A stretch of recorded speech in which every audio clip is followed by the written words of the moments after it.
Assalamualaikum warahmatullahi wabarakatuh. Kembali lagi dengan saya Mardia Ulfa dari Prodi Biologi kelas Biologi 2 dengan nomor NIM 0704 222 048. Pada kesempatan kali ini, saya ingin membuat video untuk memenuhi tugas bahasa Indonesia saya dengan dosen pengampu Ibu Junaida Aida dengan judul materi Bahasa Baku dan Komunikasi Lisan dan Tulisan.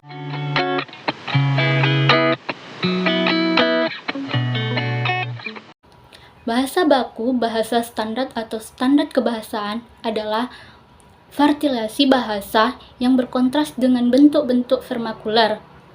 Bahasa baku diterima di masyarakat sebagai perantara komunikasi publik dan formal, seperti dalam perundang-undangan, surat menyurat, dan rapat resmi. Variasi tersebut dianggap isolate netral yang digunakan untuk keseluruhan masyarakat yang bersangkutan terlepas dari asal geografis atau sosial mereka.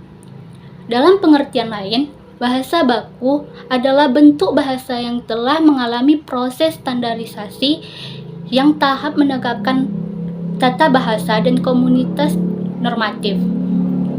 Penetapan bahasa baku biasanya melibatkan kodifikasi norma kebahasaan dan sistem ejaan, serta penerapan konvensi oleh khalayak umum. Di Indonesia sendiri, varietas baku tidak cocok digunakan untuk segala keperluan, tetapi hanya untuk komunitas resmi, wawancara teknis, pembicaraan di depan umum, dan pembicaraan dengan orang yang dihormati. Di luar penggunaan ini, umumnya dipakai bahasa tak baku.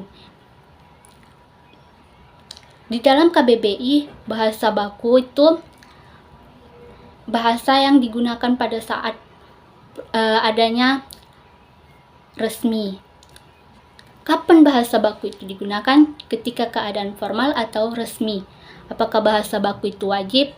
Wajib kalau keadaannya resmi, dan tidak wajib jika keadaannya tidak resmi. Maka, jika keadaannya itu sudah resmi, maka kita wajib menggunakan bahasa baku. Dan juga kita harus menggunakan bahasa baku agar itu semua menjadi baik.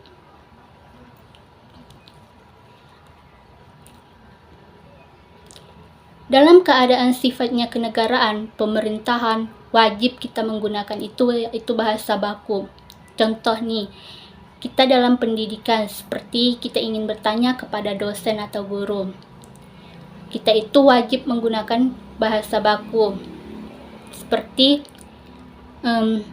Pak, Bu, saya ingin bertanya, apakah bahasa baku itu wajib digunakan dalam keadaan resmi? Nah, seperti itu.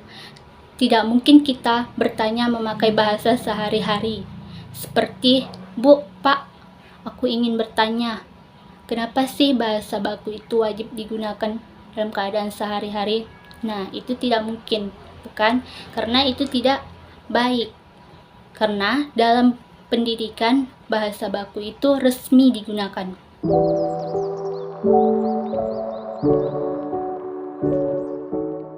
Selanjutnya, kita masuk ke pembahasan komunikasi.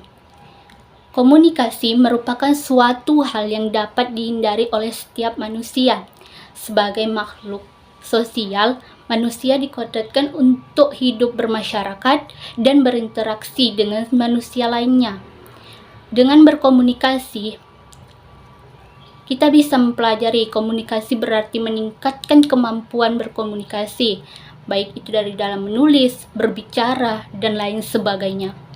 Di samping itu juga, berarti belajar menganalisis peristiwa komunikasi sebagai peristiwa sosial berdasarkan Kamus Besar Bahasa Indonesia atau KBBI. Komunikasi adalah pengiriman dan penerimaan atau berita antara dua orang yang atau lebih, sehingga pesan yang disampaikan yang dimaksud dapat dipahami Pesan komunikasi menjadi peran penting karena fungsi yang bisa dirasakan oleh pelaku komunikasi tersebut melalui pikirannya dan perasaan hati nuraninya. Apa yang ia sampaikan, apa saja yang ada dalam benak dan pikirannya. Walaupun dalam keadaan langsung ataupun tidak langsung. Melalui komunikasi, seseorang dapat membuat dirinya merasa terasing atau terisolasi dan dari lingkungan sekitarnya. Sekian dari video saya, pembelajaran saya. Apabila ada kata-kata yang salah, saya mohon maaf. Wabillahi taufiq wal hidayah. Wassalamualaikum warahmatullahi wabarakatuh.